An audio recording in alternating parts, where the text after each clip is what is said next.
বন্ধুরা, আমরা প্রত্যেকেই কিন্তু কলার মোচা খেতে ভীষণ ভালোবাসি। আর কলার মোচা খাওয়া কিন্তু খুবই উপকারী। কলার মোচার চপ বলুন, কলার মোচার বড়া বলুন, কলার মোচার তরকারি বলুন, ঘন্ট বলুন, আমরা সকলে কিন্তু খেতে ভীষণ ভালোবাসি। আর এইভাবে যদি কলার মোচা দিয়ে পোলাও তৈরি করা যায়, খেতে তো দুর্দান্ত লাগে। চলুন তাহলে দেখে নেওয়া যাক আমি কিভাবে রেসিপিটা তৈরি করেছি। নমস্কার বন্ধুরা, আমি সুখী বসাক আমার চ্যানেলে আপনাদের অনেক অনেক স্বাগত জানাই। বন্ধুরা, আজকে আমি আপনাদের বানিয়ে দেখাবো গোবিন্দভোগ চাল দিয়ে কলার মোচার পোলাও। আর এটা খেতে কিন্তু ভীষণ ভালো লাগে। এখানে আমি কলার মোচা ভালো করে কেটে ধুয়ে নিয়েছি, কিছু গোবিন্দভোগ চাল, গোটা গরম মশলা থেতো করে নিয়েছি, আর কিছু নিয়েছি নারকেল কুচো। কড়াইয়ের মধ্যে তেল দিয়েছি, তেল গরম হয়ে গেছে। তেলের মধ্যে কেটে রাখা নারকেলগুলো হালকা বাদামি করে ভেজে নেব। আর এই নারকেলগুলো কিন্তু আমাদের বাড়ির গাছের নারকেলগুলো, খুব একটা পুরো হয়নি। হালকা বাদামি করে ভেজে নিয়েছি। এরপর কিন্তু আমি তুলে নেব নারকেলগুলোকে। আজকে কিন্তু আপনাদের বানিয়ে দেখাবো বাড়ির গাছের যে বীজ কলা হয়, কিংবা অনেকে আঠিয়া কলা বলে, সেই কলার মোচার পোলাও। কড়াইয়ের মধ্যে দিয়ে দিলাম আমি সরিষার তেল আর একটুখানি, শুকনো লঙ্কা, তেজপাতা, গোটা জিরে, থেতো করে রাখা গোটা গরম মশলা, এলাচ, দারচিনি, লং। হালকা একটু ভাজা ভাজা হয়ে গেলে ওর মধ্যে দিয়ে দিচ্ছি ধুয়ে রাখা গোবিন্দভোগ চাল। আর দিয়ে দিলাম 1 চামচের মতো হলুদ। ভালো করে তেলের সঙ্গে চালটাকে কিন্তু ভেজে নেব।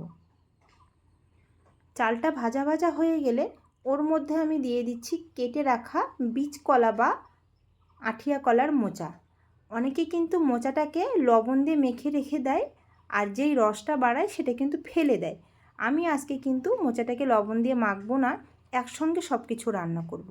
চালটা একটুখানি ভাজা ভাজা হয়ে গেলে কেটে রাখা মোচাটা দিয়ে আবারও একটুখানি কিছুক্ষণ ভেজে নিলাম। তারপরে কিন্তু আবারও আদা জিরে বাটা দিয়ে সব কিছুর সঙ্গে কষিয়ে নিলাম। সব কিছু যখন কষানো হয়ে যাবে, ওর মধ্যে দিয়ে দেব সেদ্ধ করার জন্য জল। আর এই আঠিয়া কলার মোচা খাওয়া কিন্তু ভীষণ উপকারী। কলাটা খাওয়াও উপকারী বন্ধুরা, কিন্তু কলাটা সবসময় কিন্তু বাজারে পাওয়া যায় না। আমাদের কিন্তু লাগানো হয়েছে, সেই কারণে ভাবলাম আপনাদের সঙ্গে শেয়ার করি। পরিমাণ মতো দিয়ে দিলাম এখানে জল সেদ্ধ করার জন্য। আর আপনারা যদি চাল দিয়ে কলার মোচা ঘন্ট খান, তাহলে কিন্তু চালের পরিমাণটা অল্প দেবে। আমি এখানে চালের পরিমাণটা বেশি দিয়েছি, কারণ এখানে পোলাও তৈরি করব, সেই কারণে।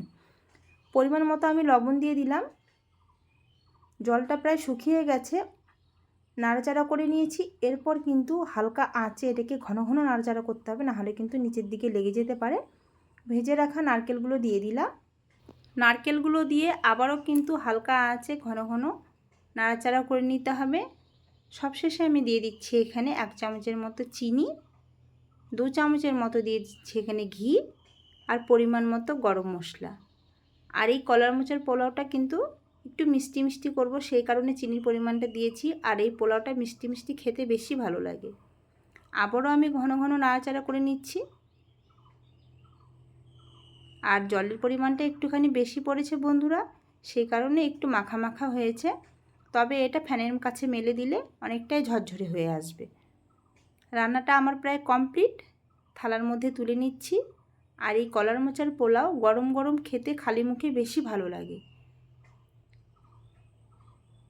দেখতেও কিন্তু খুব সুন্দর হয়েছে। আপনারা কিন্তু এটা অবশ্যই বাড়িতে ট্রাই করবে। আশা করি রেসিপিটা আপনাদের খুব ভালো লাগবে। আর ভালো লাগলে কিন্তু কমেন্ট করে অবশ্যই জানাবে, লাইক করে দেবে, শেয়ার করে দেবে। আর আমার চ্যানেলটিকে সাবস্ক্রাইব করে দিয়ে পাশে থাকা বেল আইকনটি অবশ্যই প্রেস করে দেবে নিত্য নতুন ভিডিও পেতে। আজকের মতো এই পর্যন্ত, নমস্কার।